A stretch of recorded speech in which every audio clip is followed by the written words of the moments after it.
Hello, welcome to Nirvana Homes. आइए आज हम समझने की कोशिश करते हैं RERA carpet, built up and super built up के बीच का डिफरेंस। एज ए बायर जब आप मार्केट में जाते हैं तो डेवलपर आपको carpet areas, RERA carpet, total carpet, built up area, इन सब के बारे में इंफॉर्मेशन देते हैं। एज ए बायर हो सकता है आपके लिए ये कंफ्यूजिंग हो, तो आज हम इन सब के बीच का डिफरेंस और मीनिंग समझने की कोशिश करते हैं। सबसे पहले स्टार्ट करते हैं रेरा कारपेट। रेरा एक्ट 2016 के बाद एज ए बायर जो इम्पोर्टेंट फैक्टर है अपने लिए वो है रेरा कारपेट। हम समझने की कोशिश करते हैं रेरा कारपेट क्या है। वॉल टू वॉल एरिया जहां आप कारपेट लगा सकते हैं उसे कहते हैं carpet area, as in RERA carpet. Example, suppose आप एक 2 BHK देखने जा रहे हैं। जब आप एंटर करते हैं आपका एंट्रेंस लॉबी, आपका लिविंग रूम, आपके बेडरूम्स, वॉशरूम, किचन और इंटरनल वॉल्स।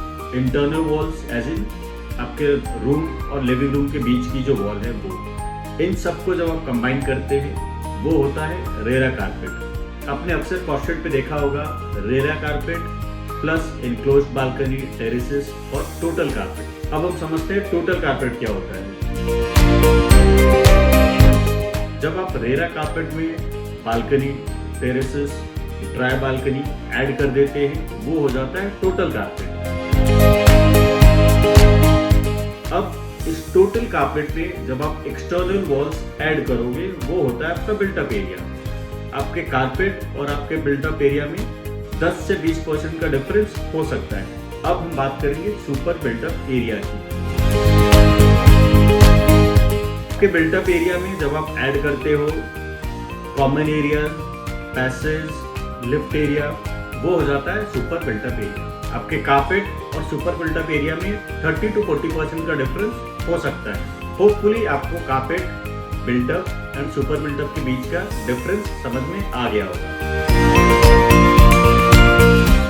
एक और रिलेवेंट डेफिनेशन समझने की कोशिश करते हैं, वो है loading factor. Loading factor as in कितना परसेंट लोडिंग डेवलपर ने उस पर्टिकुलर प्रॉपर्टी पे अप्लाई किया है। एग्जाम्पल, आपने सुना होगा कि 45% लोडिंग है, 30% लोडिंग है, 50% लोडिंग है। लोडिंग का परसेंटेज सिटी वाइज डिफर करता है। कुछ सिटीज में 25% है, कुछ सिटीज में ये एज गुड एज 50% है। पुणे के सिनेरियो में नॉर्मल 30 to 40% का लोडिंग होता है। आपके कारपेट एरिया और बिल्टअप एरिया के बीच का जो गैप है जो कि टेंटेटिव 30 to 40% होता है, इसी को कहते हैं लोडिंग फैक्टर। इनकेस आपके प्रोजेक्ट में एमिनिटीज ज़्यादा है, ओपन स्पेस ज़्यादा है, तो आपका लोडिंग फैक्टर ज़्यादा होगा। नॉर्मल सिनेरियो में लोडिंग फैक्टर 30 to 40% रहता है, जो कि सिंपल लैंग्वेज में बोला जाए तो आपके कारपेट और सुपर बिल्टअप एरिया के बीच का डिफरेंस आता है। होपफुली आपको carpet, built up and super built up के बीच का डिफरेंस समझ में आ गया होगा। अगर आपकी कोई क्वेरीज है, कुछ क्वेश्चंस है तो कमेंट बॉक्स में रिप्लाई करें। होपफुली ये वीडियो आपको पसंद आया होगा। और भी ऐसी इंफॉर्मेटिव वीडियोस के लिए प्लीज लाइक कीजिए, सब्सक्राइब कीजिए और शेयर कीजिए। Thank you.